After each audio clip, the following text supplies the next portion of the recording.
इत्तेहादुल-मुस्लिमीन के अरकान असम्बली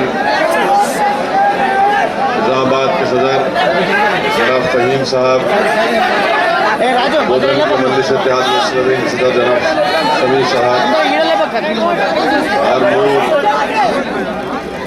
बालकुंडा, बांसवाड़ा के मजलिस इत्तेहादुल-मुस्लिमीन सदरुल-मुअतमदीन, मौज़िज़ हाज़रीन इकराम, बुज़ुर्गान मिल्लत, मेरे नौजवान साथियों और पसे पर्दा बैठ कर सुनने वाली मेरी ज़िंदा और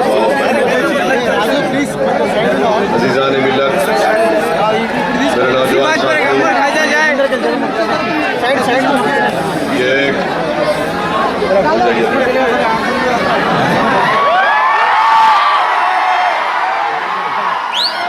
आज सुबह में इलेक्शन कमीशन की जानिब से पूरे हिंदुस्तान में लोकसभा और रियासती असम्बली के इंतखाबात की तारीख का ऐलान कर दिया गया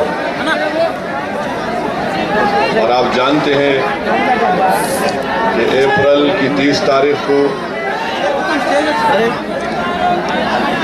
आंध्र प्रदेश के तेलंगाना के इलाके में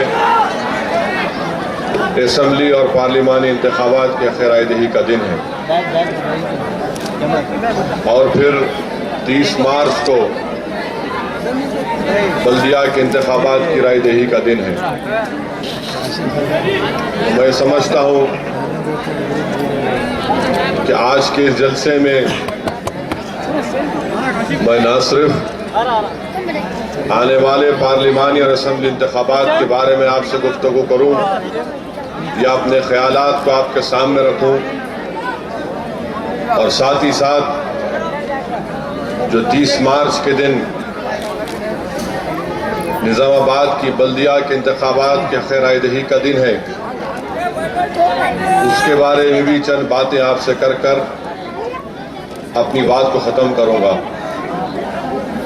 मेरे अजीज दोस्तों, मैं आपसे सिर्फ 30-35 मिनट चाहता हूं और बीच में नारे मत मारिए और जो लोग सामने यहाँ पर हैं मैं इनसे गुजारिश कर रहा हूं कि थोड़ा खामोश बैठिए और जो दूसरों से कह रहे हैं बैठने के लिए वो खुद बैठ जाएं।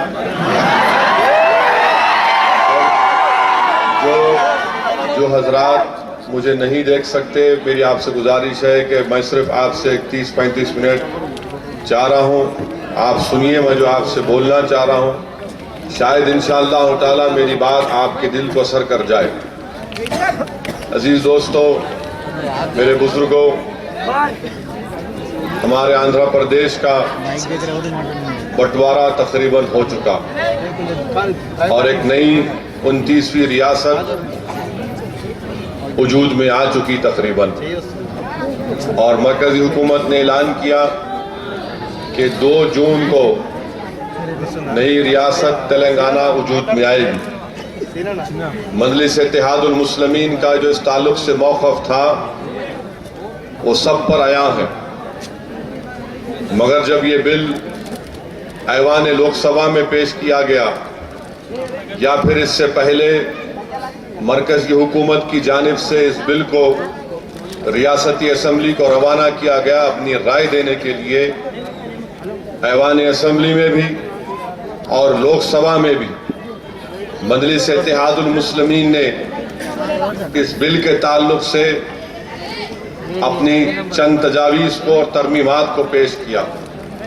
मगर अफसोस के साथ कहना पड़ता मेरे अजीज दोस्तों कि ना तो कांग्रेस पार्टी ने और ना दीगर जमातों ने मजलिस इत्तेहादुल-मुस्लिमीन के जानिब से जो तरमीमात दिए गए थे उसको नजरअंदाज कर दिया और यकीनन एक 29वीं रियासत का वजूद हक है, वजूद में आ चुकी है।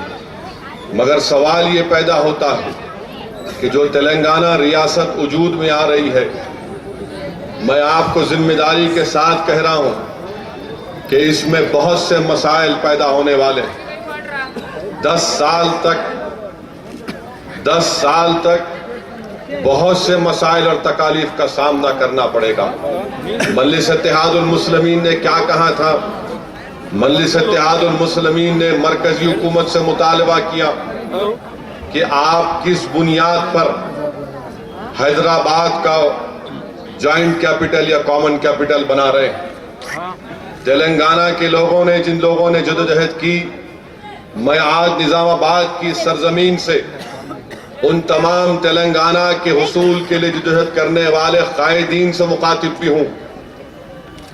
मैं आज जो बयान कर रहा हूं, मैं चाहता हूं कि वो मेरी इस बात को संजीदगी से गौर करें और जिन लोगों ने कॉम्प्रोमाइज किया, जिन लोगों ने सौदा किया, इन तमाम इसके नतायज आने वाले सालों में निकल कर आएंगे। तेलंगाना एक पसमानदा इलाका जरूर है और तेलंगाना बगैर हैदराबाद के मुकम्मल नहीं है। तेलंगाना में अगर कोई चीज है, कोई कोहिनूर है तो हैदराबाद है। बगैर हैदराबाद के तेलंगाना नहीं हो सकता।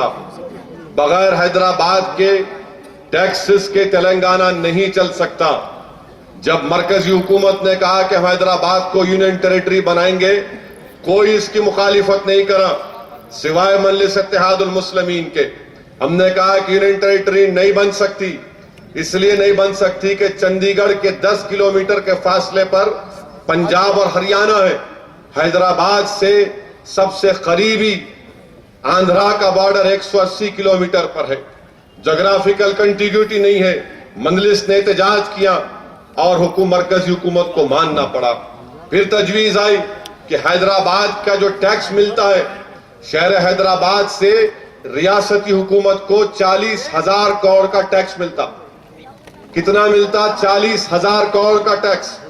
मरकजी हुकूमत ने कहा कि नहीं, हम ये टैक्स दूसरी रियासत को देंगे। मजलिस ने कहा यह गैर कानूनी है, इस पर कॉम्प्रोमाइज नहीं किया जा सकता। मगर जब बिल बनाया गया, बिल में क्या बात रखी गई कि हैदराबाद जो है वो जॉइंट कैपिटल, कॉमन कैपिटल रहेगा। और कौन सा हिस्सा रहेगा? पूरा ग्रेटर हैदराबाद का म्युनिसिपल कॉर्पोरेशन का एरिया, जिसमें 24 असेंबली की सीटें हैं, 3 पार्लियामेंट की सीटें उस पर है। मजलिस ने कहा यह गलत है। दुनिया में कहीं पर भी ऐसी मिसाल नहीं है जहां पर जॉइंट कैपिटल या कॉमन कैपिटल बनाया गया। मजलिस ने अपना इस बात को रखा कि जब झारखंड बनाया गया, छत्तीसगढ़ बनाया गया, उत्तराखंड बनाया गया, क्या उस वक्त कोई कॉमन कैपिटल, जॉइंट कैपिटल की बात रखी गई? नहीं रखी गई। मजलिस ने क्या कहा कि अगर कॉमन कैपिटल बनाना है ताकि नए रियासत के एडमिनिस्ट्रेशन को मुंतकिल करने के लिए, हमने कहा 2 साल के लिए खैरताबाद मंडल का इलाके को आप कॉमन कैपिटल बनाओ। मरकजी हुकूमत ने उसको नहीं माना। फिर आज ये बिल क्या कहता है कि तेलंगाना में और आंध्रा में एक ही गवर्नर रहेगा। ये कैसा हो सकता है, मुझे बताइए आप। हमारे दस्तूर में 2 गवर्नर की गुंजाइश नहीं है। एक गवर्नर, एक रियासत का गवर्नर, एक गवर्नर चंद दिन के लिए आरजी तौर पर किसी रियासत का गवर्नर रह सकता। मगर जो बिल पास किया गया पार्लियामेंट में, एक गवर्नर 2 रियासतों का गवर्नर, यानी अगर आंध्रा की कैबिनेट में जो फैसला होगा वो फाइल गवर्नर देख सकता, तेलंगाना की कैबिनेट में जो फैसला होगा वो फाइल गवर्नर देख सकता। और फिर ये गवर्नर बोल रहे कि नहीं, गवर्नर जो है न्यूट्रल रहेंगे, यानी दोनों रियासतों के कैबिनेट की फाइल गवर्नर साहब मंगा सकते, देख सकते और फिर बोलेंगे कि नहीं मैं न्यूट्रल हूं। तीसरी बात, हमने कहा यह नहीं हो सकता। तरमीम पेश की, कोई तायद नहीं किया पार्लियामेंट में। निजामाबाद की आवाम से मैं कहना चाह रहा हूं कि कोई तायद नहीं करा हमारे इस तरमीम की। इसका नुकसान तेलंगाना की आवाम को उठाना पड़ेगा आने वाले सालों में। तीसरी बात, हमने कहा कि हैदराबाद का लॉ एंड ऑर्डर कैसा गवर्नर के पास रहता? कौन है गवर्नर? क्या गवर्नर को आवाम ने मुंतखब किया? हाँ, आज आंध्र प्रदेश में सदर राज है। हमारे दस्तूर में आर्टिकल 356 ये कहता है कि जब सदर राज होगा गवर्नर के हाथ में, ठीक है, मगर हैदराबाद में सदर राज नहीं है। आप हैदराबाद को बोल रहे तेलंगाना का हिस्सा है, मगर लॉ एंड ऑर्डर गवर्नर साहब के पास। ये गैर कानूनी है। हमने कहा कि हिंदुस्तान का दस्तूर का आर्टिकल दफा 246, 163 ये दोनों कहते हैं कि लॉ एंड ऑर्डर रियासत का मामला है, मरकजी हुकूमत का मामला नहीं है। हमने तरमीम पेश की लोकसभा में, कोई कबूल नहीं किया, तरमीम को शिकस्त दे दी। अब क्या होगा बताता हूं मैं आपको। हैदराबाद में सबसे बड़ी तादाद में अकलियतें रहती हैं, ईसाई रहते हैं, दलित रहते हैं। अगर कल खुदा ना खास्ता ये करना गैर कानूनी, गैर दस्तूरी, हम सुप्रीम कोर्ट में चैलेंज करेंगे। मगर सुप्रीम कोर्ट फैसला दिए जब तक, अगर कल इंतखाबात में एक फिरका परस्त हुकूमत गवर्नमेंट बनाती है दिल्ली में और वो एक खाकी चड्डी पहनने वाले को गवर्नर बनाएगी, तो फिर क्या सेकुलरिज्म का फायदा होगा या फिरका परस्ती का फायदा होगा? क्या मक्का मस्जिद के बम ब्लास्ट के बाद हमारे नौजवानों से ज्यादती नहीं की गई? क्या उनको एक एक महीना 60-60 दिन रखकर मारा पीटा नहीं गया? ये मैं नहीं कह रहा हूं, कौमी अखिलती कमीशन की रिपोर्ट कह रही। कौन जिम्मेदारी लेगा इसकी? आप गवर्नर साहब के लॉ एंड ऑर्डर, ठीक है। और एक बात मुझे बताइए आप, 8.5 जिले जो है तेलंगाना के, उसका लॉ एंड ऑर्डर किसी कांग्रेस या किसी और के चीफ मिनिस्टर बनेगा मेरे को नहीं मालूम, उनके पास रहेगा। जैसा उन्होंने हैदराबाद में दाखिल हुए, उन्होंने कोई चीफ मिनिस्टर नहीं, एक कांस्टेबल की पोस्टिंग नहीं कर सकेंगे हैदराबाद में। पैसा किसका? तेलंगाना का पैसा। मगर लॉ एंड ऑर्डर किसके पास? वो गवर्नर के पास, जिसकी कोई वजूद नहीं, उसके पास चले गया। और फिर मैं पूछा पार्लियामेंट में, कांग्रेस के मरकजी मिनिस्टर से पूछा, ये तुम क्या कर रहे हो, गलत कर रहे हो? तो कहा, ओवैसी साहब आप ये चीजें क्यों पकड़ते हैं, आप क्यों उठा रहे हो उसको? हमारे को फेस सेविंग देना है। किसको फेस सेविंग देना है? नहीं, फेस सेविंग देना है। अगर फेस सेविंग देने का है तो हमारे निजामाबाद में हमारे असीम आंध्रा के लोग बरसों से रहते हैं, क्या उनकी जानो माल का तहफ्फुज कौन करेगा? खम्मम में सीमा आंध्रा के लोग रहते हैं, उनके जानो माल का तहफ्फुज कौन करेगा? मैंने कांग्रेस के एमएलए के सामने कहा, अगर ये बात है, इनके एमपीज के सामने कहा, अगर ये बात है तो फिर निजामाबाद के एसपी का तकर्रुर गवर्नर करना, खम्मम के एसपी का तकर्रुर गवर्नर करना, नलगोंडा के एसपी का तकर्रुर गवर्नर करना। तो बोले ये कैसा? मैं बोला वहां पे करेंगे, यहां पे नहीं करेंगे। यहां पे क्यों नहीं करना? यहां पे करें तो इनकी दाल नहीं गलती, यहां पे करें तो इनकी दुकानें खत्म हो जाती, यहां पे करें तो इनके गैर कानूनी कारोबार खत्म हो जाते, यहां पे करें तो इनकी औलाद की लैंड ग्राबी खत्म हो जाती। मगर वहां पे करना, ठीक है, आप वहां पे करें। अरे हम बरसों से मुकाबला करते आए ना इंसाफी का, हमको फर्क नहीं पड़ता। मैं बगैर सिक्योरिटी के अल्हम्दुलिल्लाह निकलता हूं, अल्लाह की जात पर तवक्कुल करके। मगर सवाल ये पैदा होता, क्या ये तेलंगाना की आवाम के लिए अच्छा है? क्या ये तेलंगाना की आवाम की सेल्फ एस्टीम के लिए अच्छा है? आप उन पे भरोसा नहीं करते कि वो हैदराबाद का लॉ एंड ऑर्डर चला सकते। मजलिस ने तरमीमात पेश की, कोई तायद नहीं किया। चौथी तरमीम मजलिस ने पेश की कि हाई कोर्ट बनाओ तेलंगाना का।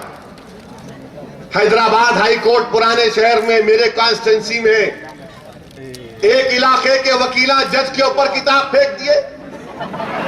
नहीं है, ये बात हुई क्योंकि उनके जज्बात इतने ज्यादा थे। आप हाई कोर्ट नहीं बनाते भाई, क्यों नहीं बनाते? बोले कि हम बोल दिए, सुप्रीम कोर्ट को बोले झूठ बोल रहे। दस्तूर ये कहता है कि हुकूमत का काम है, सेंट्रल गवर्नमेंट का काम है, कांग्रेस पार्टी का काम है। मनमोहन सिंह का काम था कि तेलंगाना के लिए अलग हाई कोर्ट बनाते, नहीं बनाया आप। क्यों नहीं बनाया आप? क्या तेलंगाना के ये नौजवान जो लॉयर है मजिस्ट्रेट ना बने, गवर्नमेंट प्रैक्टिशनर जीपी ना बने, एडवोकेट जनरल ना बने, जज ना बने, जुडिशियल ऑफिसर ना बने? ये नाइंसाफी मजलिस ने कहा नहीं माने, पार्लियामेंट में कबूल नहीं करे। हमने कहा एक और तरमीम दी कि तेलंगाना का पब्लिक सर्विस कमीशन बनाओ। क्या नौकरियां नहीं होना तेलंगाना के बच्चों को? नौकरियां नहीं होना या बेरोजगारी नहीं है? तो बोले नहीं, यूनियन पब्लिक सर्विस कमीशन जिम्मेदारी लेगा। मैंने कहा क्यों लेंगे? जब आंध्रा का पब्लिक सर्विस कमीशन बन रहा तो तेलंगाना का बनाओ, तो बोले नहीं, ये भी तरमीम को कबूल नहीं किए। मैंने कहा कि तेलंगाना में और आंध्रा में जो कर्जा है वो कर्जे को मरकजी हुकूमत क्या बोल रही कि आबादी पे डिवाइड करेंगे। मैंने कहा यह कबूल नहीं है। जहां इलाके में जो काम हुआ, कितना काम हुआ, अगर वर्ल्ड बैंक का पैसा निजामाबाद जिले में आया तो देखो कितना हुआ। अगर वर्ल्ड बैंक का पैसा कहीं ईस्ट गोदावरी में आया तो देखो उसकी बुनियाद पर डिवाइड करो। कोई कबूल नहीं किए। अब इसका नतीजा क्या निकलेगा? तेलंगाना के खजाने पर बोझ पड़ेगा। कहां डेवलपमेंट करेंगे आप? हमने पूछा, ये तरमीम पेश की कि सिंगारेनी कॉलरीज जो है, कंडीशन लगा दिए सिंगारेनी कॉलरीज में 3 साल तक सिंगारेनी कॉलरीज का कोयला दूसरे इलाके में जाएगा, यहां पर नहीं आएगा। बताओ ये कौन सा इंसाफ है कि हमारे पास 4-4 घंटे, 5-5 घंटे, 6-6 घंटे, 8-8 घंटे लाइट बंद नहीं होती? बोलिए आप, लाइट बंद होती नहीं होती? मजलिस ने कहा कि नहीं, सिंगारेनी का कोयला इस इलाके का है, दो यहां पर, ताकि लोगों को बर्फी मिले। कबूल नहीं करे। हमने पूछा, अरे भाई, हमने मुतालबा किया कि देखो तेलंगाना में बर्फी नहीं है, पावर डेफिसिट है, मरकजी हुकूमत जिम्मेदारी लो इसकी, मरकजी हुकूमत जिम्मेदारी लो। बिल अमेंडमेंट दिया, कबूल नहीं करे। अब कौन जिम्मेदार रहेगा इसका? कौन जिम्मेदार होगा? कांग्रेस पार्टी के एमपीज मेरे को आके समझा रहे थे, अरे मत करो भाई, मत करो। अरे मिला, तुम क्यों नहीं करूंगा मैं। कोई इस पर जवाब नहीं दे सकते। फिर हमने क्या मुतालबा किया? हमने कहा मेरे दोस्तों, प्राणहिता चिवल्ला प्रोजेक्ट 16,40,000 एकड़ जमीन इससे ज़ेराब होगी। 30,800 करोड़ का प्रोजेक्ट। हैदराबाद से जो टैक्स मिलता है वो 40,000 करोड़ का। यही 40,000 से तेलंगाना में डेवलपमेंट होगा, तनख्वाहें देंगे। प्राणहिता चिवल्ला 16,40,000 एकड़ जमीन को फायदा पहुंचाएगा। 120 टीएमसी पानी आदिलाबाद, करीमनगर, निजामाबाद, मेदक, रंगारेड्डी, हैदराबाद, ये तमाम के तमाम ड्राउट प्रोन इलाके। मैंने अमेंडमेंट दिया पार्लियामेंट में कि इसको नेशनल प्रोजेक्ट का स्टेटस दो। कोई तारीफ नहीं करे, कोई तारीफ नहीं करे। सबको रख रहे थे। अरे 30,800 करोड़ का प्रोजेक्ट, ये 3 साल पहले उसकी लागत थी, अब वो 40,000 करोड़ के ऊपर हो गया। कितना निजामाबाद जिले को कितना आ रहा था? निजामाबाद जिले को बता रहा हूं आपको, लिख के लेके आया ताकि कल के दिन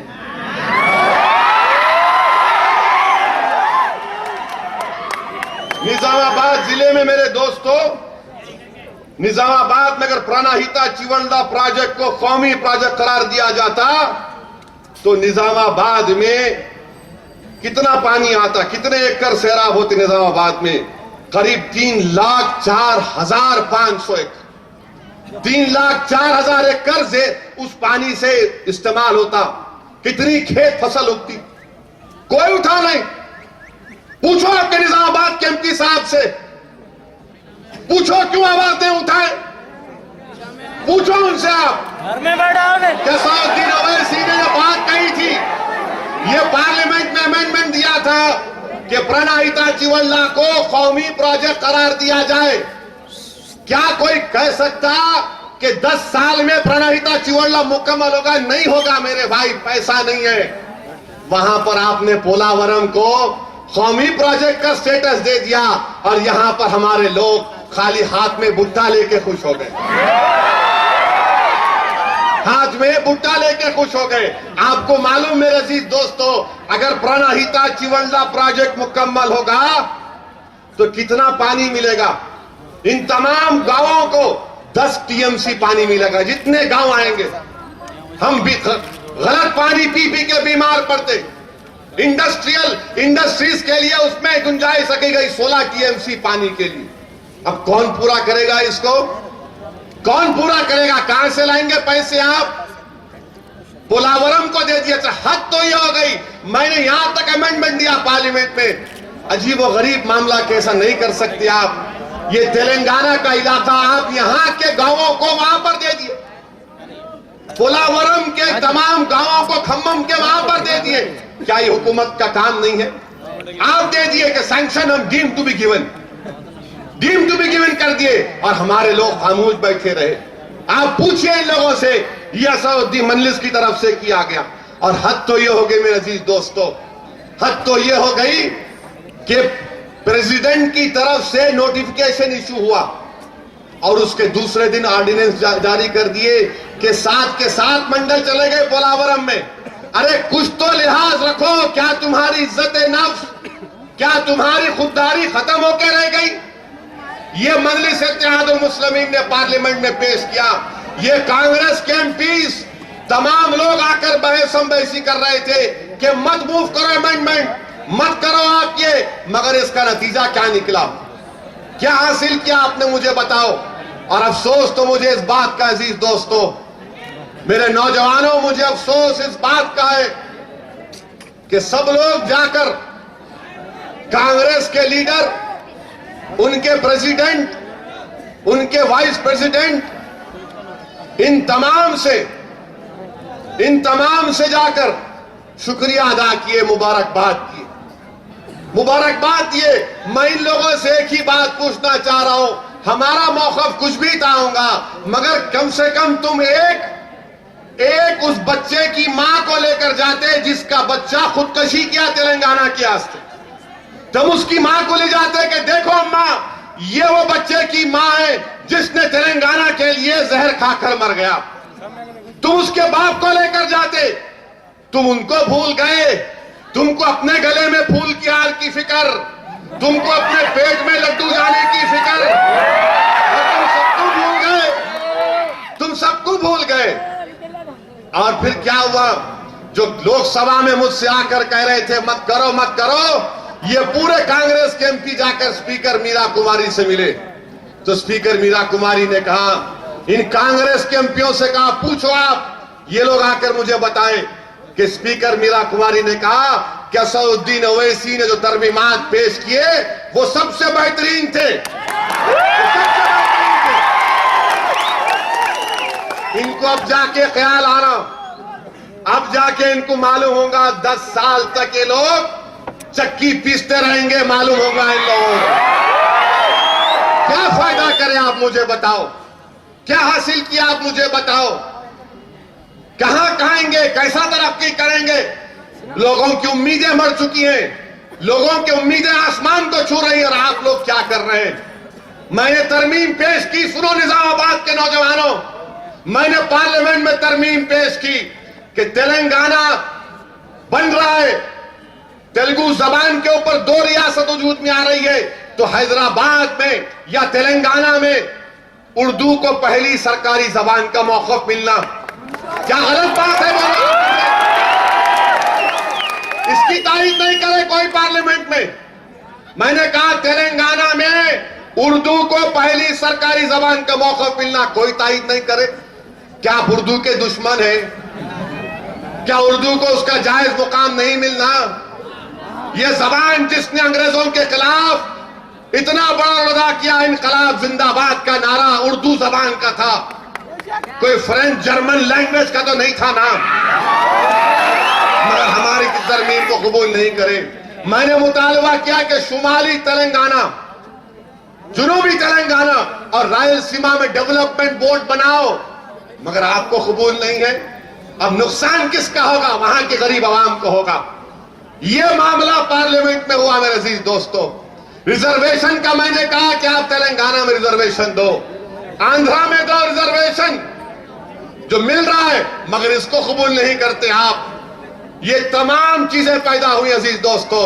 इसीलिए बात आपके दरमियान में आकर कह रहा हूं, मुझे अफसोस इस बात का है कि तेलंगाना के इतने बड़े बड़े लीडर हैं, इनकी जबानों को क्या हुआ, इनकी सोच को क्या हुआ?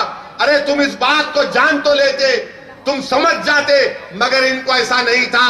इनको सिर्फ मतलब था आ जाने दो, आ जाने दो। मुझे मजबूरन कहना पड़ रहा कि नादीदे को मलीदा मिला तो फातिहा देने को मुल्ला नहीं मिला। सिर्फ भीख की जल्दी, अरे आ जान दो बाबा के नाम पे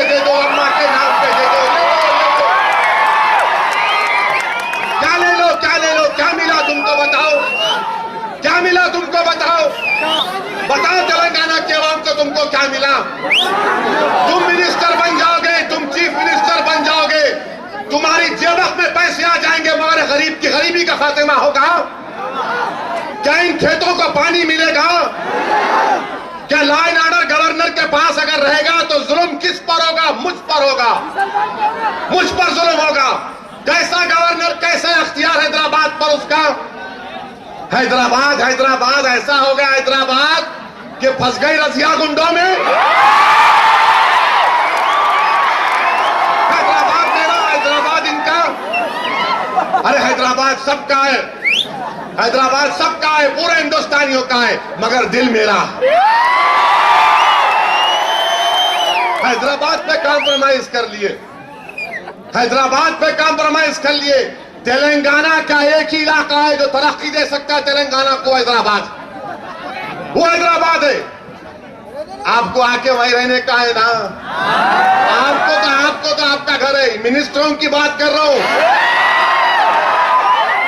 मिनिस्टर कार्टर तो हमारे पास ही है ना। फिर आप क्या कर रहे बताओ? पूछो इन लोगों से आप। हमको फिरका परस्त, इन्हों कम्युनल भड़काऊ भाषण देते, ये नहीं बोलना, वो नहीं बोलना, क्या बोलना? फिर तुम क्यों नहीं बोले? फिर ये बातें मैं क्यों बोलना था? तुम बोलते, अच्छा नहीं बोले। अरे अभी भी वक्त है, लेकर जाओ तुम्हारे कांग्रेस पार्टी के प्रेसिडेंट के पास, वजीर आजम के पास, उन जो बच्चे खुदकशी करके मर गए, उन 10 बच्चों के कम से कम माँ बाप को लेकर जाओ, जाकर बोलो कि देखो ये मिला हमको, मगर नहीं लिख गए। सब जा रहे, डरवा मार रहे। क्या काम करे वहां? कव्वाली का कंपटीशन हो रहा क्या? ऐसा करे वैसा करे, अरे क्या करे अब देखो मालूम होता। और फिर अजीज दोस्तों, हम पार्लियामेंट में मुतालबा किए, बार बार उठाया मसले को कि भाई साहब, क्या आप, मेरी आवाज आ रही ना आपको? बस ठीक है, देखिए सुनिए बस खाली। पार्लियामेंट में हमने मुतालबा किया कि हिंदुस्तान में फसादात की रोकथाम के लिए कानून बनाओ। आप फसादात की रोकथाम के लिए कानून बनाओ। क्यों बनाओ आप सुनो। मैं पार्लियामेंट में एक सवाल दाखिल किया था लोकसभा में, 10 दिसंबर 2013 का सवाल, जिसमें हुकूमत हिंद दे रही है, आदादो शुमार पेश कर रही है। क्या पेश कर रही है कि इतने रियासतों में इतने बड़े बड़े वाकयात या फसादात हुए। आंध्र प्रदेश में 2011 में कितने फसादात हुए? 33। कितने लोग जख्मी हुए? 100 लोग। 2012 में 60 फसादात या फिरकाना वारदात हुए। कितने लोग जख्मी हुए? 122। कितने लोग मारे गए? 2। 2013 अक्टूबर में 14 फसादात या वाकयात हुए। कितने लोग जख्मी हुए? 60। अगर आप देखेंगे गुजरात में बड़े बातें करते हैं लोग, बोलते कि मित्रों अब सुनो तुम्हारी बारी आई।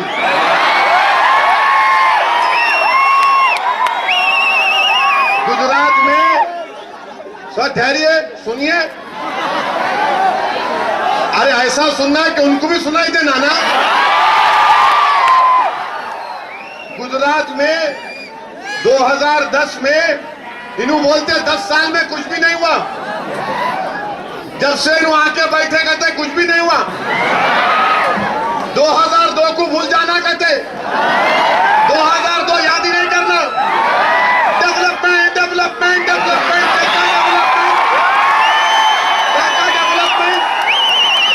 अरे डेवलपमेंट की बात करने वाले इत्तेहादुल मुस्लिमीन के अरकान असेंबली निजामाबाद के सदर जनाब फहीम साहब, मजलिस इत्तेहादुल मुस्लिमीन सदर जनाब समीर साहब, आरमूर, बालकुंडा, बांसवाड़ा के मजलिस इत्तेहादुल मुस्लिमीन सदर-ए-मोतमदीन, मोअज़्ज़िज़ हाज़रीन इकराम, बुज़ुर्गान मिल्लत, मेरे नौजवान साथियों और पसे पर्दा बैठ कर सुनने वाली मेरी ज़दा और माओ अज़ीज़ान मिल्लत, मेरे नौजवान साथियों, ये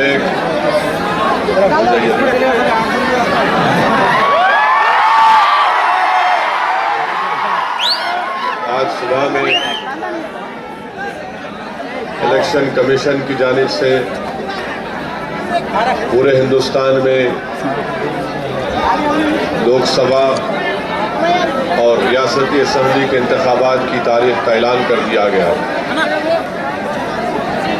और आप जानते हैं कि अप्रैल की 30 तारीख को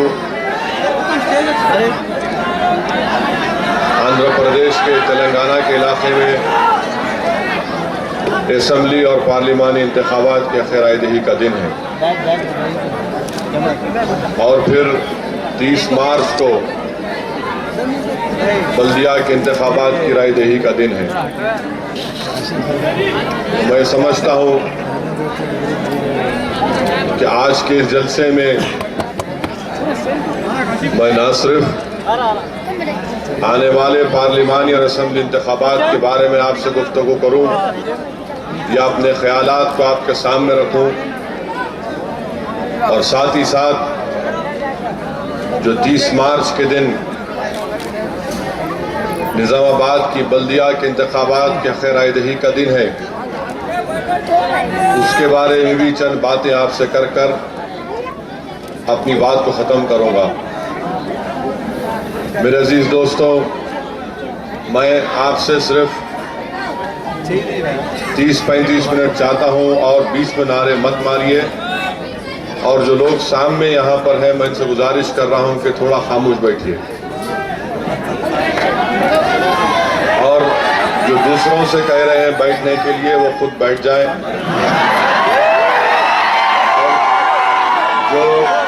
जो हजरात मुझे नहीं देख सकते, मेरी आपसे गुजारिश है कि मैं सिर्फ आपसे 30-35 मिनट चाह रहा हूँ। आप सुनिए मैं जो आपसे बोलना चाह रहा हूँ, शायद इंशाअल्लाह ताला मेरी बात आपके दिल को असर कर जाए। अजीज दोस्तों, मेरे बुजुर्गों,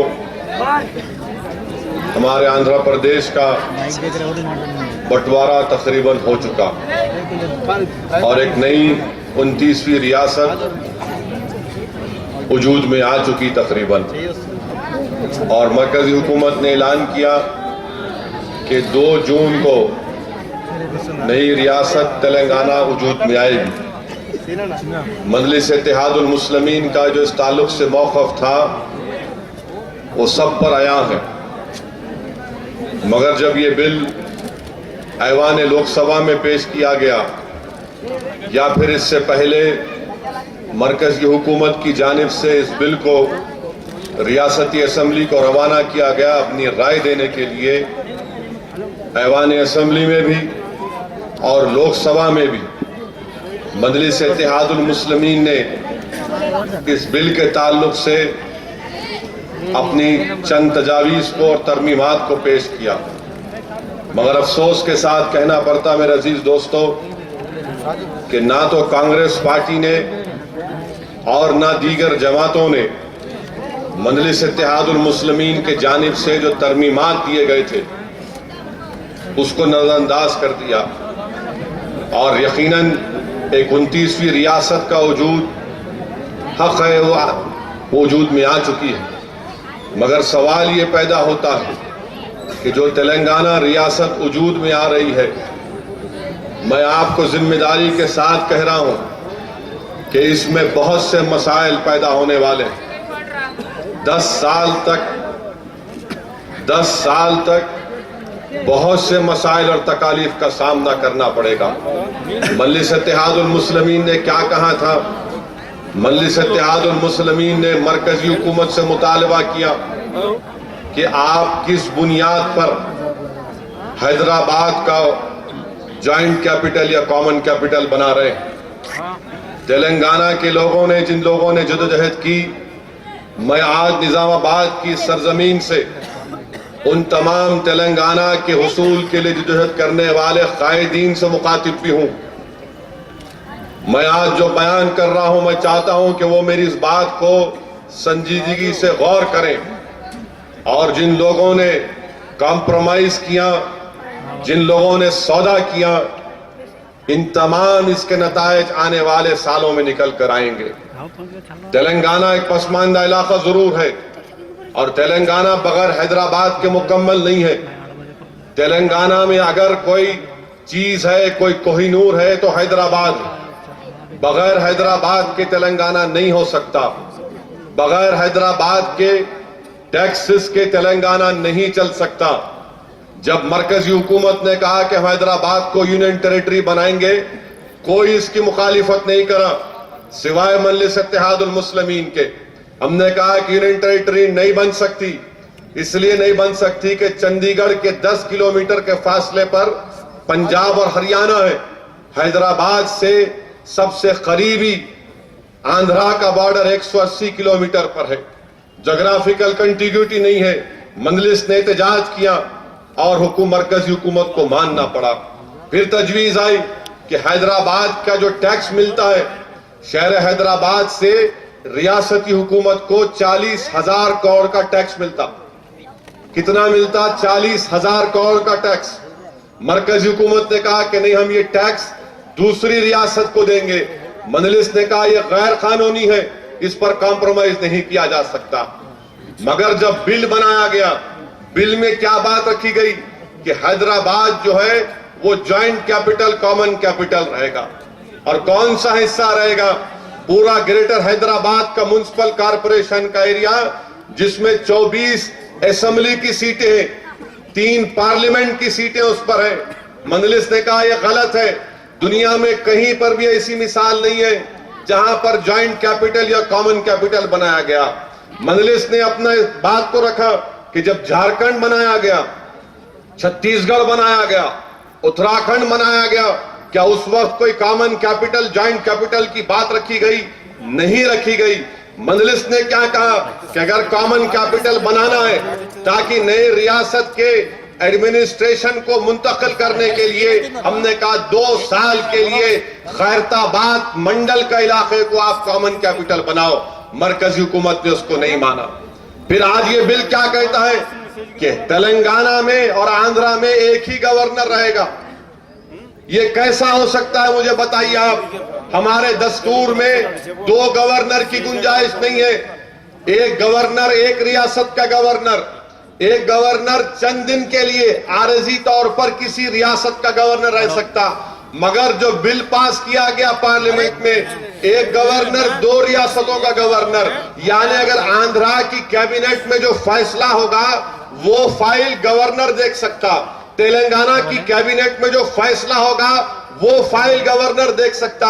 और फिर ये गवर्नर बोल रहे कि नहीं, गवर्नर जो है न्यूट्रल रहेंगे, यानी दोनों रियासतों के कैबिनेट की फाइल गवर्नर साहब मंगा सकते, देख सकते और फिर बोलेंगे कि नहीं मैं न्यूट्रल हूं। तीसरी बात, हमने कहा यह नहीं हो सकता। तरमीम पेश की, कोई तायद नहीं किया पार्लियामेंट में। निजामाबाद की आवाम से मैं कहना चाह रहा हूं कि कोई तायद नहीं करा हमारे इस तरमीम की। इसका नुकसान तेलंगाना की आवाम को उठाना पड़ेगा आने वाले सालों में। तीसरी बात, हमने कहा कि हैदराबाद का लॉ एंड ऑर्डर कैसा गवर्नर के पास रहता? कौन है गवर्नर? क्या गवर्नर को आवाम ने मुंतखब किया? हां, आज आंध्र प्रदेश में सदर राज है। हमारे दस्तूर में आर्टिकल 356 ये कहता है कि जब सदर राज होगा गवर्नर के हाथ में, ठीक है, मगर हैदराबाद में सदर राज नहीं है। आप हैदराबाद को बोल रहे तेलंगाना का हिस्सा है, मगर लॉ एंड ऑर्डर गवर्नर साहब के पास। ये गैर कानूनी है। हमने कहा कि हिंदुस्तान का दस्तूर का आर्टिकल दफा 246, 163 ये दोनों कहते हैं कि लॉ एंड ऑर्डर रियासत का मामला है, मरकजी हुकूमत का मामला नहीं है। हमने तरमीम पेश की लोकसभा में, कोई कबूल नहीं किया, तरमीम को शिकस्त दे दी। अब क्या होगा बताता हूं मैं आपको। हैदराबाद में सबसे बड़ी तादाद में अकलियतें रहती हैं, ईसाई रहते हैं, दलित रहते हैं। अगर कल खुदा ना खास्ता ये करना गैर कानूनी, गैर दस्तूरी, हम सुप्रीम कोर्ट में चैलेंज करेंगे। मगर सुप्रीम कोर्ट फैसला दिए जब तक, अगर कल इंतखाबात में एक फिरका परस्त हुकूमत गवर्नमेंट बनाती है दिल्ली में और वो एक खाकी चड्डी पहनने वाले को गवर्नर बनाएगी, तो फिर क्या सेकुलरिज्म का फायदा होगा या फिरका परस्ती का फायदा होगा? क्या मक्का मस्जिद के बम ब्लास्ट के बाद हमारे नौजवानों से ज्यादती नहीं की गई? क्या उनको एक एक महीना 60-60 दिन रखकर मारा पीटा नहीं गया? ये मैं नहीं कह रहा हूं, कौमी अखिलती कमीशन की रिपोर्ट कह रही। कौन जिम्मेदारी लेगा इसकी? आप गवर्नर साहब के लॉ एंड ऑर्डर, ठीक है। और एक बात मुझे बताइए आप, 8.5 जिले जो है तेलंगाना के, उसका लॉ एंड ऑर्डर किसी कांग्रेस या किसी और के चीफ मिनिस्टर बनेगा मेरे को नहीं मालूम, उनके पास रहेगा। जैसा उन्होंने हैदराबाद में दाखिल हुए, उन्होंने कोई चीफ मिनिस्टर नहीं, एक कांस्टेबल की पोस्टिंग नहीं कर सकेंगे हैदराबाद में। पैसा किसका? तेलंगाना का पैसा। मगर लॉ एंड ऑर्डर किसके पास? वो गवर्नर के पास, जिसकी कोई वजूद नहीं, उसके पास चले गया। और फिर मैं पूछा पार्लियामेंट में, कांग्रेस के मरकजी मिनिस्टर से पूछा, ये तुम क्या कर रहे हो, गलत कर रहे हो? तो कहा, ओवैसी साहब आप ये चीजें क्यों पकड़ते हैं, आप क्यों उठा रहे हो उसको? हमारे को फेस सेविंग देना है। किसको फेस सेविंग देना है?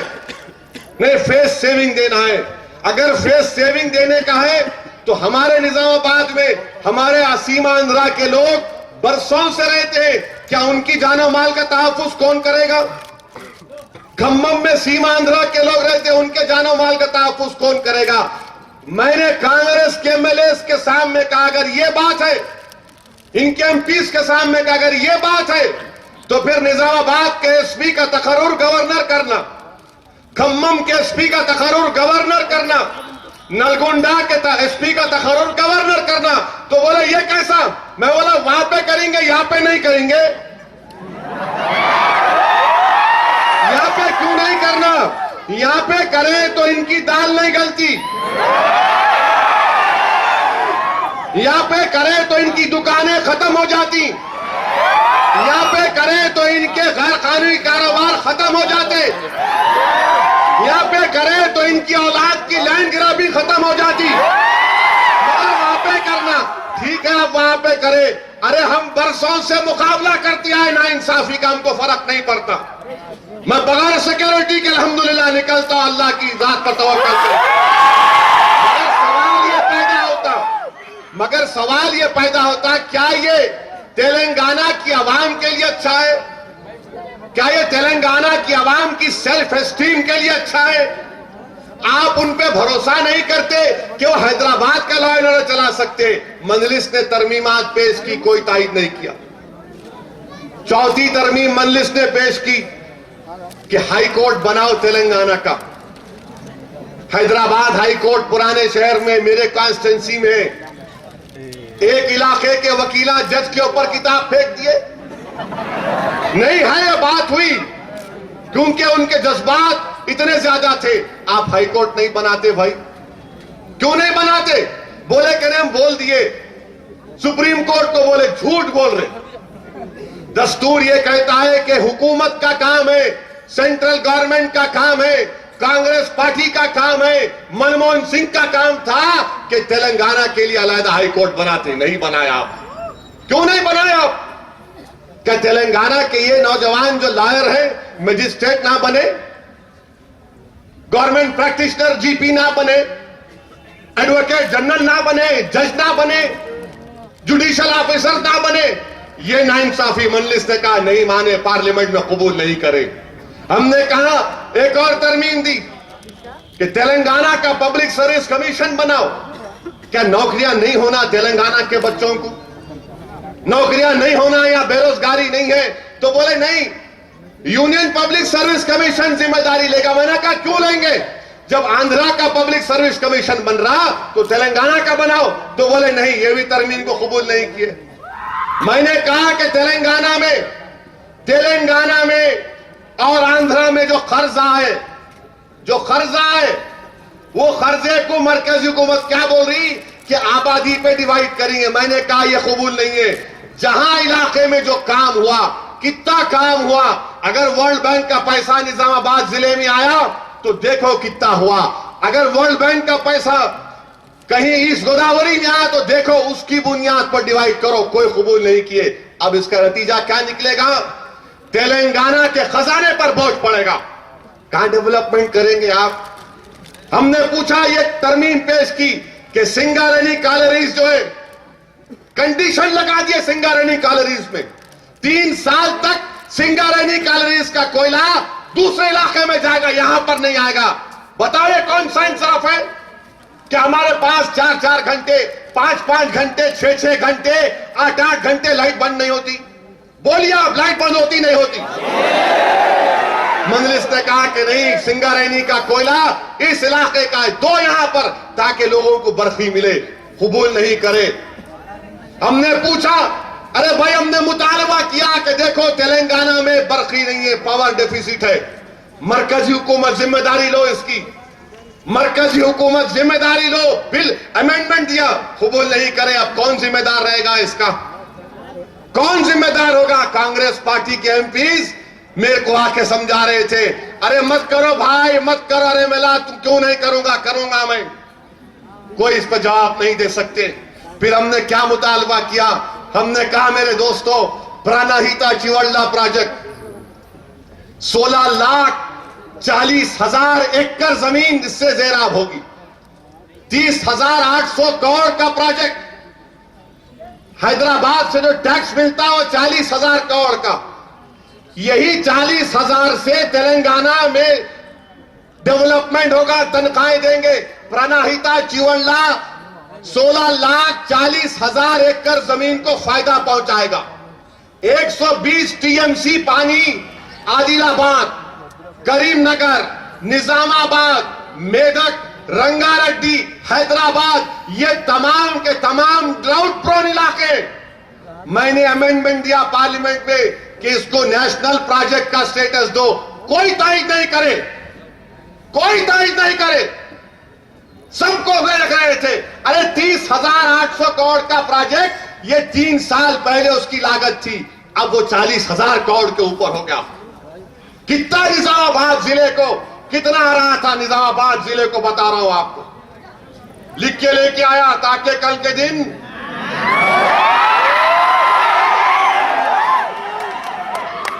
निजामाबाद जिले में मेरे दोस्तों, निजामाबाद में अगर प्राणहिता चिवल्ला प्रोजेक्ट को कौमी प्रोजेक्ट करार दिया जाता तो निजामाबाद में कितना पानी आता, कितने एकड़ सैराब होते निजामाबाद में? करीब 3,04,500 एकड़, 3,04,000 एकड़ से उस पानी से इस्तेमाल होता। कितनी खेत फसल उगती? कोई उठा नहीं। पूछो आपके निजामाबाद के एमपी साहब से, पूछो क्यों आवाज नहीं उठाए? पूछो उनसे आप। घर में बैठा जसाउद्दीन ओवैसी ने जो बात कही थी, ये पार्लियामेंट में अमेंडमेंट दिया था कि प्राणहिता चिवल्ला को कौमी प्रोजेक्ट करार दिया जाए। क्या कोई कह सकता कि 10 साल में प्राणहिता चिवल्ला मुकम्मल होगा? नहीं होगा मेरे भाई, पैसा नहीं है।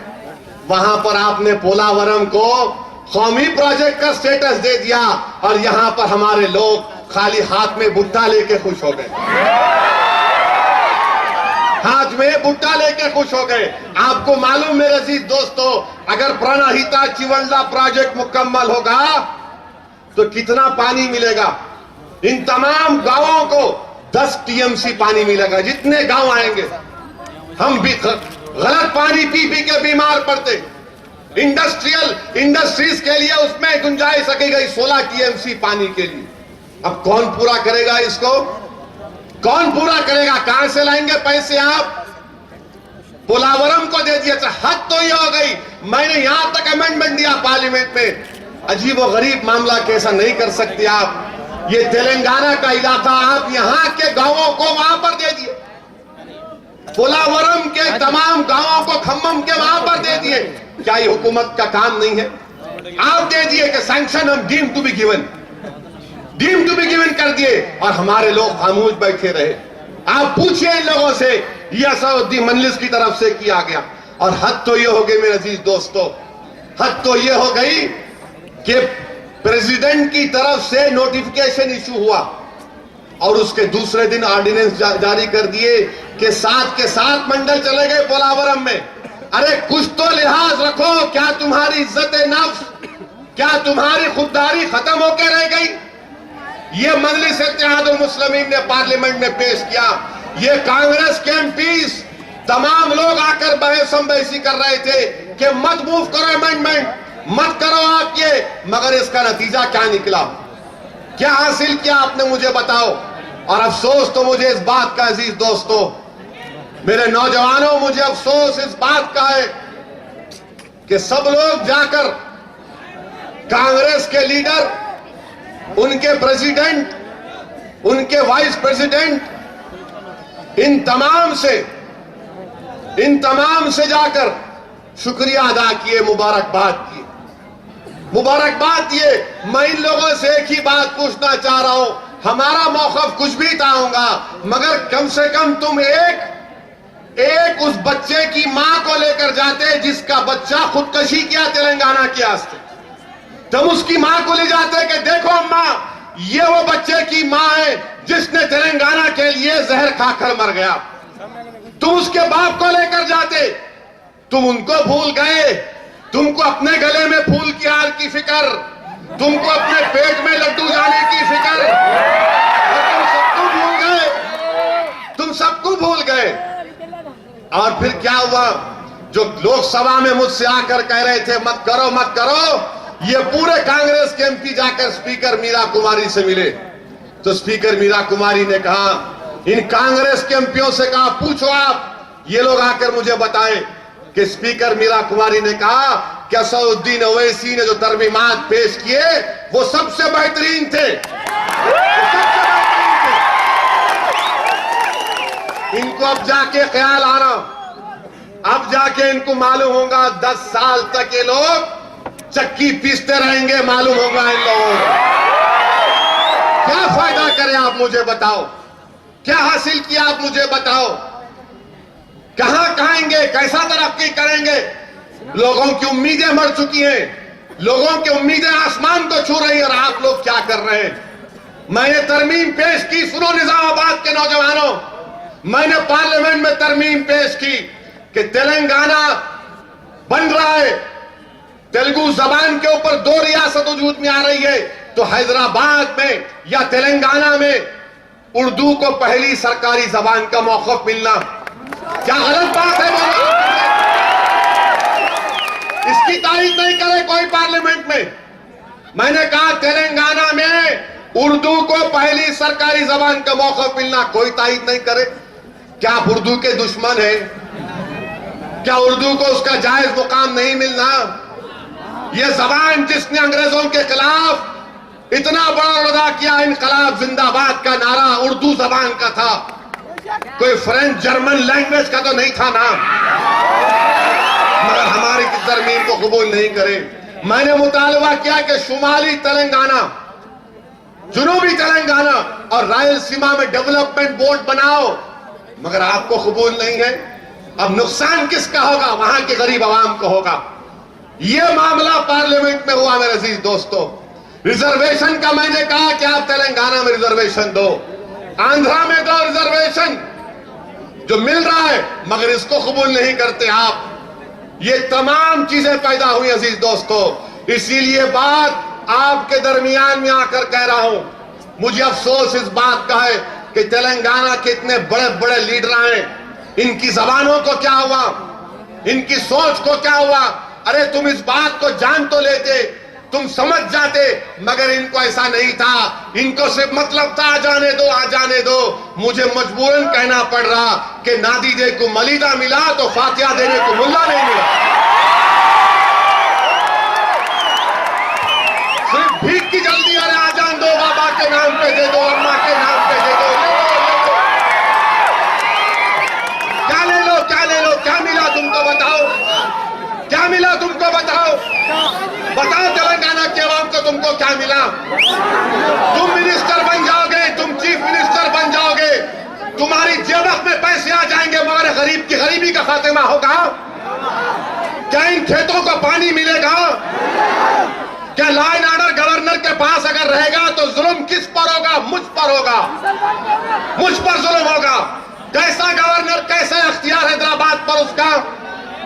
हैदराबाद हैदराबाद ऐसा हो गया हैदराबाद कि फंस गई रसिया गुंडों में। हैदराबाद मेरा, हैदराबाद इनका। अरे हैदराबाद सबका है, हैदराबाद सबका है, पूरे हिंदुस्तानियों का है, मगर दिल मेरा। हैदराबाद पे कॉम्प्रोमाइज कर लिए, हैदराबाद पे कॉम्प्रोमाइज कर लिए। तेलंगाना का एक ही इलाका है जो तरक्की दे सकता है तेलंगाना को, हैदराबाद। वो हैदराबाद है। आपको आके वहीं रहने का है ना? आपको तो आपका घर है। मिनिस्टरों की बात कर रहा हूं, मिनिस्टर कार्टर तो हमारे पास ही है ना। फिर आप क्या कर रहे बताओ? पूछो इन लोगों से आप। हमको फिरका परस्त, इन्हों कम्युनल भड़काऊ भाषण देते, ये नहीं बोलना, वो नहीं बोलना, क्या बोलना? फिर तुम क्यों नहीं बोले? फिर ये बातें मैं क्यों बोलना था? तुम बोलते, अच्छा नहीं बोले, नहीं बोले। अरे अभी भी वक्त है, लेकर जाओ तुम्हारे कांग्रेस पार्टी के प्रेसिडेंट के पास, वजीर आजम के पास, उन जो बच्चे खुदकशी करके मर गए, उन 10 बच्चों के कम से कम माँ बाप को लेकर जाओ, जाकर बोलो कि देखो ये मिला हमको। मगर नहीं लिख गए, सब जा रहे डरवा मार रहे। क्या काम करे, क्या काम करे? वहां कव्वाली का कंपटीशन हो रहा क्या? ऐसा करे वैसा करे, अरे क्या करे अब देखो मालूम होता। और फिर अजीज दोस्तों, हम पार्लियामेंट में मुतालबा किए, बार बार उठाया मसले को कि भाई साहब, कि आप, मेरी आवाज आ रही ना आपको? बस ठीक है, देखिए सुनिए बस खाली। पार्लियामेंट में हमने मुतालबा किया कि हिंदुस्तान में फसादात की रोकथाम के लिए कानून बनाओ। आप फसादात की रोकथाम के लिए कानून बनाओ। क्यों बनाओ, क्यों बनाओ? आप सुनो, मैं पार्लियामेंट में एक सवाल दाखिल किया था लोकसभा में, 10 दिसंबर 2013 का सवाल, जिसमें हुकूमत हिंद दे रही है, आदादो शुमार पेश कर रही है। क्या पेश कर रही है कि इतने रियासतों में इतने बड़े बड़े वाकयात या फसादात हुए। आंध्र प्रदेश में 2011 में कितने फसादात हुए? 33। कितने लोग जख्मी हुए? 100 लोग। 2012 में 60 फसादात या फिरकाना वारदात हुए। कितने लोग जख्मी हुए? 122। कितने लोग मारे गए? 2। 2013 अक्टूबर में 14 फसादात या वाकयात हुए। कितने लोग जख्मी हुए? 60। अगर आप देखेंगे गुजरात में बड़े बातें करते हैं लोग,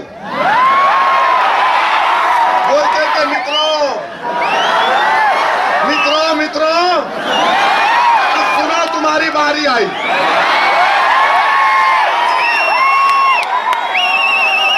गुजरात में सर ठहरिए, सुनिए। अरे ऐसा सुनना है कि उनको भी सुनाई देना ना। गुजरात में 2010 में इन्हों बोलते 10 साल में कुछ भी नहीं हुआ। जब से इन्हों आके बैठे कहते कुछ भी नहीं हुआ। 2002 को भूल जाना कहते, 2002 याद ही नहीं करना। Development development development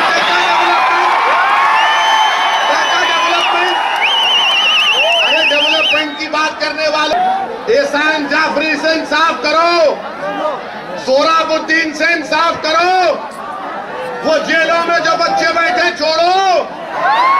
development development क्या हम डेवलपमेंट के खिलाफ है? नहीं है डेवलपमेंट के खिलाफ, मगर तुम्हारा डेवलपमेंट मेरी लाश पे कैसा? तुम्हारा डेवलपमेंट एहसान जाफरी के कत्ल पर कैसा? ये डेवलपमेंट की तुम बात कर रहे क्या? डेवलपमेंट की बात करने वालों सवाल दो, जवाब दो मेरे। गुजरात में 2010 में 60 फिरकावाराना फसादात या वाकयात हुए। कितने लोग मारे गए? 9 लोग मारे गए।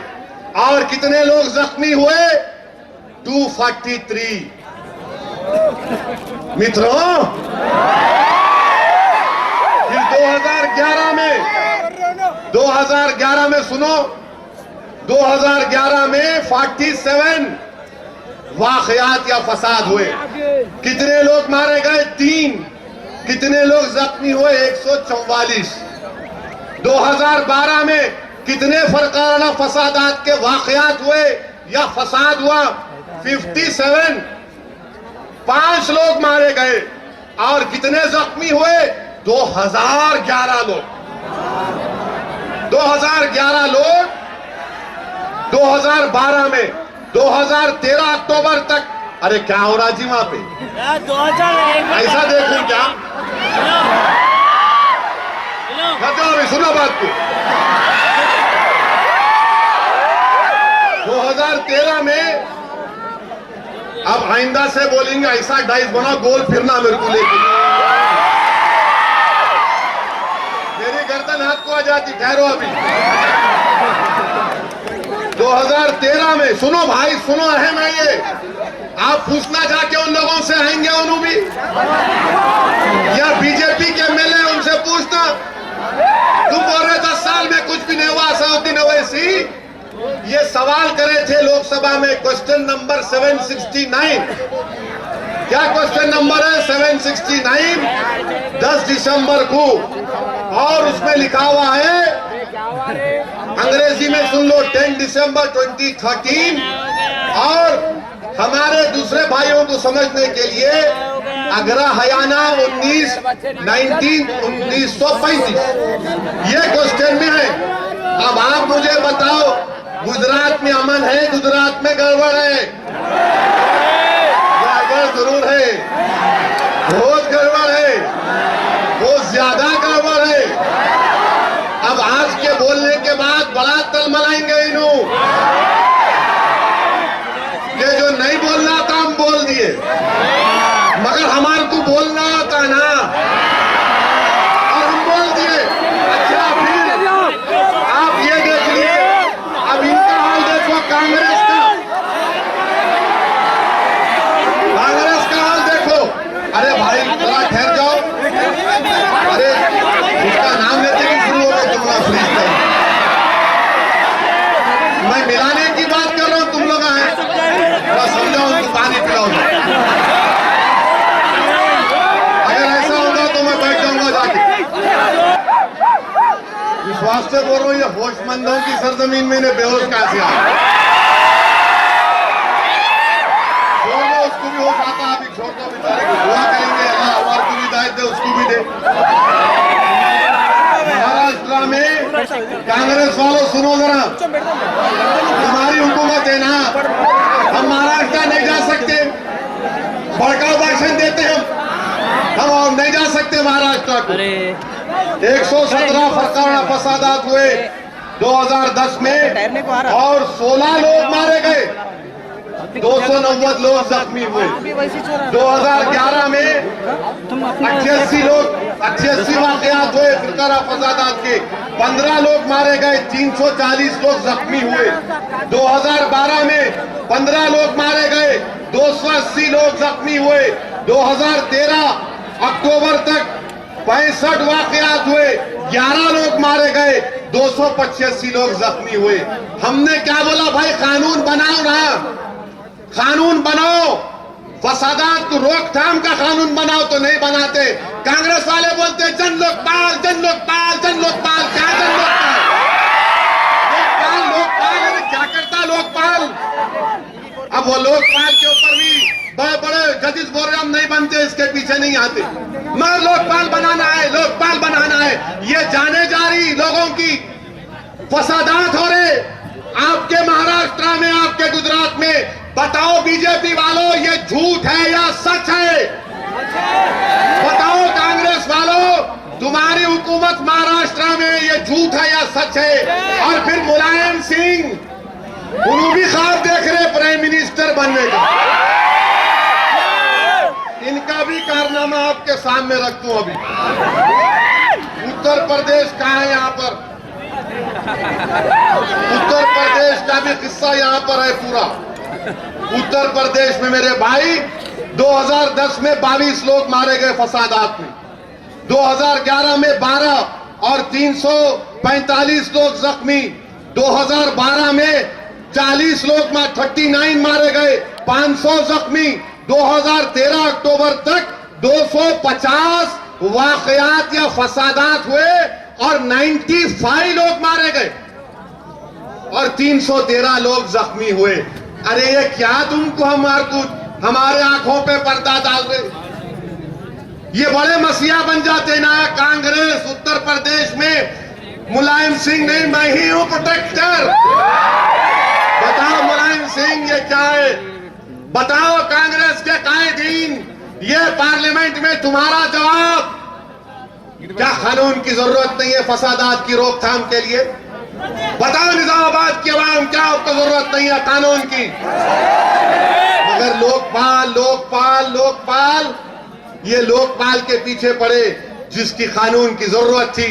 हमको हमारे जानो माल का तहफ्फुज करना है, हमारे घरों को बचाना है, हमारे बच्चों को बचाना है। अरे अगर किसी गरीब के घर में बच्चा मर जाता तो उसके माँ बाप पर क्या गुजरती हम अंदाजा नहीं कर सकते। अगर कोई मर जाता तो मालूम होता, घर में जब लाश लाई जाती बच्चे की तो मां पुकार कर बोलती कि ये मेरा जवान बच्चा जिसको मैंने 9 महीने अपने पेट में रखा, आज उसको मेरा पेट काट कर मैंने पैदा किया, पेट पर पत्थर रखकर उसको बड़ा किया, तो मेरे बच्चे की लाश मेरी जिंदगी में आ गई। तो बताओ उन गरीबों पर क्या पहुंचती होगी, चाहे हिंदू और मुसलमान हो। आप कानून नहीं बनाते, आपको करप्शन की फिक्र। अरे हिंदुस्तान को खतरा यकीनन करप्शन से है, मगर सबसे बड़ा खतरा फिरका परस्ती से है। फिरका परस्ती का खात्मा नहीं करेंगे आप, फिरका परस्ती को खत्म नहीं करेंगे आप, मगर नहीं, कोई नहीं पूछता मेरे दोस्तों। ये सवाल जो मैंने किया इसके जवाब है, ये जवाब तुम्हारे सामने रखा हूं। सोचो ये काम मजलिस इत्तेहादुल मुस्लिमीन का एक एमपी ने किया। अगर हिंदुस्तान की पार्लियामेंट में अगर 10 आपके एमपी हो जाए तो क्या होगा मुझे बताओ आप?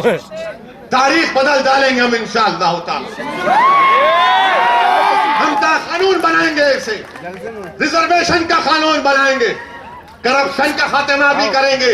मगर मेरे अजीज दोस्तों, निजामाबाद के गयूर लोगों, मेरे बुजुर्गों, आज वक्त आया है तुम्हारे पास कि तुम आंध्र प्रदेश के असेंबली में अपने नुमाइंदे को भिजाओ निजामाबाद की सरजमीन से। आज तुम्हारे पास एक वक्त आया मेरे अजीज दोस्तों, आज आपके पास एक वक्त आया है। ये मौका मत खो मेरे दोस्तों, इस मौके को रायगा जाने मत दो मेरे अजीज दोस्तों, क्योंकि याद रखो मेरे अजीज दोस्तों, आज हालात और वक्त का तकाजा यह है कि हम मुत्तहिद रहे। निजामाबाद में कितने मर्तबा आप एमपी बना सके, एमएलए बना सके, बताइए आप। अजीज दोस्तों, बुजुर्ग है यहां पर, मैं उनकी मौजूदगी में बड़े अदब के साथ कह रहा हूं कि मोहम्मद दावर हुसैन की रूह तुमसे पुकार पुकार कर कह रही है कि मैं आखिरी एमएलए था निजामाबाद का। ये सही है? दावर हुसैन आखिरी एमएलए थे इस निजामाबाद के नौजवानों। अल्लाह अगर जबान देता निजामाबाद के इन पुराने इलाकों को पुकार पुकार कर कहते कि हाँ, ये जो खड़ा है शख्स जो तुमसे पुकार कर कह रहा है कि हाँ मोहम्मद दावर हुसैन आखिरी एमएलए था, क्या निजामाबाद में कोई ऐसा गयूर नहीं है जो खड़ा और कहा कि नहीं मैं दावर हुसैन की जगह एमएलए बनूंगा, दावर हुसैन आखिरी एमएलए नहीं होगा? क्या है तुम्हारे पास? आज आपके पास एक मौका आ रहा है मेरे अजीज दोस्तों, मेरे भाई जो तेलुगु देशम में है, मेरे भाई जो कांग्रेस में है, आओ हम दावर हुसैन की तरह एक एमएलए बनाएंगे इंशाअल्लाह ताला। आओ मिलकर बनाएंगे, आओ साथ दो हमारा। तुम्हारी पार्टी तुम्हारा साथ नहीं दे सकती, तुम्हारी पार्टी बोलेंगी हम है ना, मैं हूं ना। क्या कोई पिक्चर का टाइटल हो गया ये? मैं हूं ना, हम है ना, तुमको क्या जरूरत, हम है ना। तुम्हारा काम लाओ, एक 50,000 का फायदा कर लो, खामोश बैठो। एक 10 लाख का फायदा कर लो, खामोश बैठो। नहीं, कोई 10 लाख या 10 करोड़ का नहीं। हमको तेलंगाना के उन तमाम मजलूमों की आवाज बनना है, उन फिरका परस्तों के खिलाफ आवाज उठाना है। और होगा, ये वक्त आएगा इंशाअल्लाह ताला। निजामाबाद के गयूर लोगों, मैं नौजवानों तुमसे दर्दमंदाना अपील कर रहा हूं, हमारे बुजुर्गों से गुजारिश कर रहा हूं, क्या दावर हुसैन के बाद क्या एमएलए नहीं बन सकता?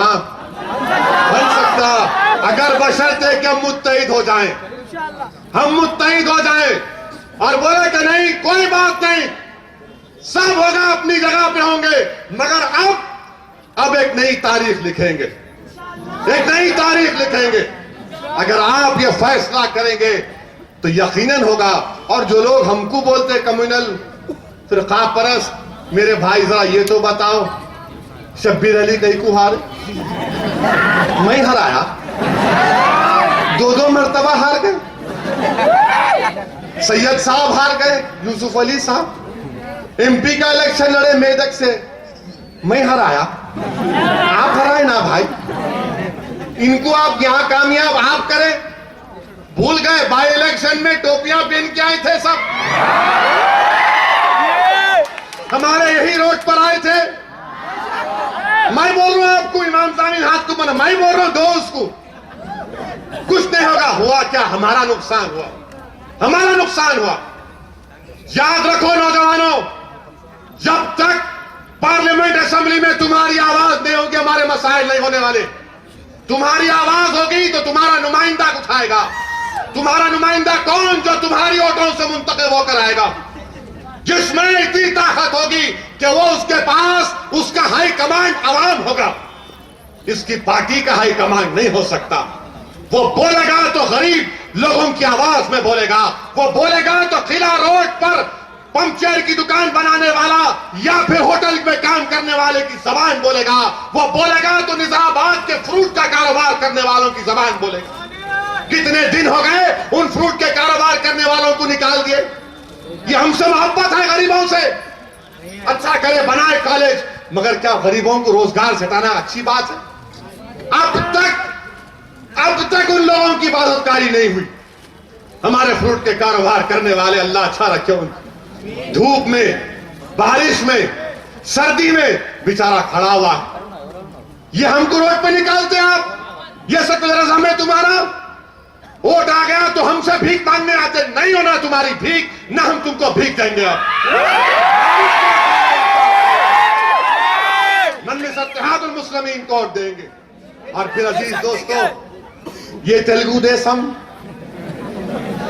क्या हो गया बाबू तुम्हारी? कहा था इन्हें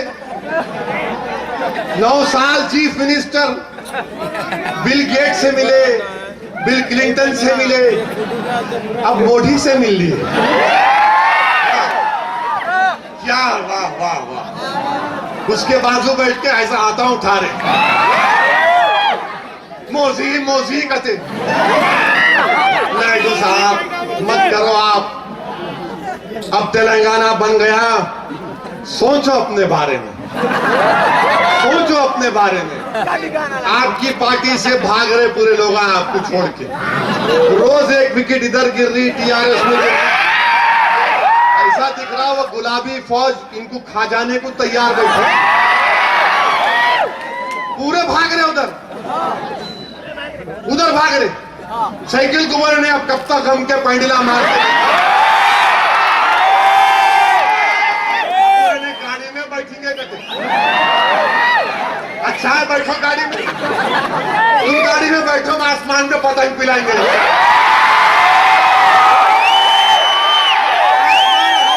निजामाबाद की फिजाओं में, तेलंगाना के फिजाओं में, हैदराबाद के गली कूचों में, और इंशाअल्लाह ताला हिंदुस्तान में पतंग पतंग पतंग पिलाएंगे।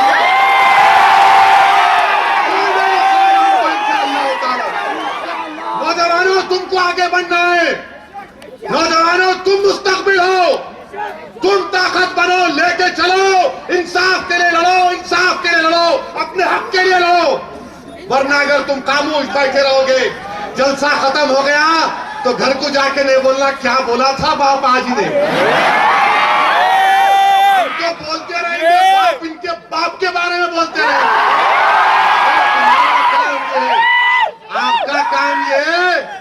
30 मार्च है, 30 मार्च को अकबर भाई आएंगे जब नारे मारना वसत भाई।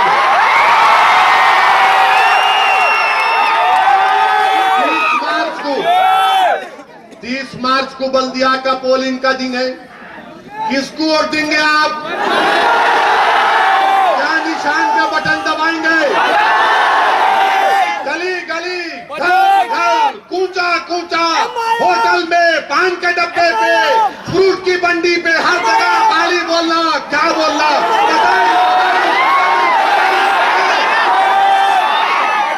बताओ इन लोगों को, कांग्रेसियों को, बताओ तेलुगु देशम को, बीजेपी को तो बताएंगे असेंबली में इंशाल्लाह। 2 बार लड़के हार गए ना, 2 बार लड़े ना, अब हम मुकाबला करेंगे इंशाल्लाह। मुकाबला मैं नहीं करूंगा, मुकाबला आप करेंगे, मुकाबला बुजुर्ग करेंगे, मुकाबला हर बच्चा करेगा और बोलेगा कि मजलिस का मेरा कैंडिडेट मैं हूं, मैं हूं, मैं हूं, कोई नहीं है इंशाल्लाह। पहले बल्दिया में कंट्रोल करना। और मैं इस जलसे से हमारे दलित भाइयों से हाथ जोड़ कर अपील कर रहा हूं कि आओ मेरे भाई, आओ अम्बेडकरवादियों, हम तुम्हारा साथ देने तैयार हैं, हम तुम्हारे साथ ठहरने तैयार हैं, तुमको हम अपने साथ बिठाएंगे, अपने आगे करके तुम्हारे पीछे चलने को तैयार हैं। आओ मेरे दलित भाइयों, आओ आओ, हम मिलकर एक नया तेलंगाना बनाएंगे। मैं अपने सीमा आंध्रा के भाइयों से कहना चाह रहा हूं, आपको डरने की जरूरत नहीं। आपको अगर कोई सेक्युलर बोलेगा हम उसका पीछा करेंगे। आप सेक्युलर नहीं है, आप इंडियन है। आप सेक्युलर नहीं है, आप इंडियन है। आप Indian first, Indian second, Indian third, ये आपका इलाका है। कोई कुछ नहीं होगा सेक्युलरों को, सीमा आंध्रा के लोगों। हम सब मिलकर एक नया तेलंगाना बनाएंगे। मगर ये लोग सौदा करके आगे, याद रखो। अब बल्दिया के बारे में क्या बात करूं? 5 साल, अरे छोड़ो, 5 साल में बैतुल खला की बात नहीं करता मैं।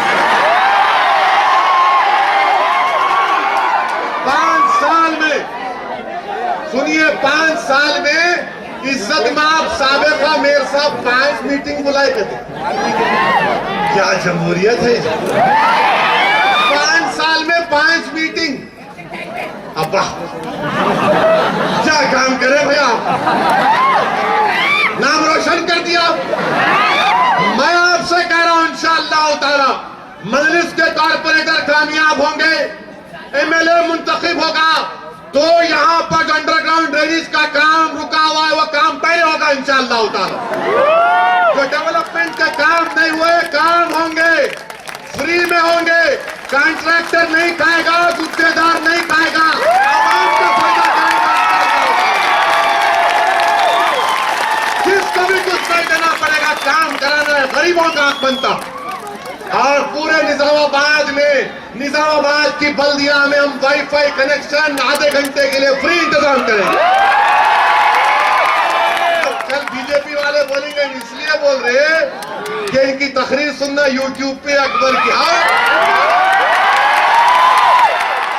वाईफाई फ्री करेंगे, बहुत से चीजें हैं। बहरहाल मेरे अजीज दोस्तों, मेरे नौजवानों, 30 मार्च को याद रखो, 30 अप्रैल को याद रखो, मजलिस का कैंडिडेट तुम हो, तुम हो। कोई भी रहने दो, अपनी पार्टी को कामयाब करो, अपने इत्तेहाद का सबूत दो। दुआ करो कि हैदराबाद की पार्लियामेंट की सीट पर तुम्हारा नुमाइंदा कामयाब हो जाए, तुम्हारी आवाज दिल्ली में पहुंचे, तुम्हारे अराकीन असेंबली हैदराबाद से कामयाब हो जाए। दुआ करो मेरे बुजुर्गों, दुआ करो मेरी इज्जतदार माँ और बहनों कि अल्लाह हमको कामयाब कर दे। इज्जत का देने वाला वो है, दिलों को मोड़ने वाला वो है। परवरदिगार को वास्ता है उसके रसूल का, इन गरीबों की दुआ सुन ले अल्लाह, हम तमाम को दीन और दुनिया में कामयाब कर दे। वाखिर दावाना अल्हम्दुलिल्लाह रब्बिल आलमीन।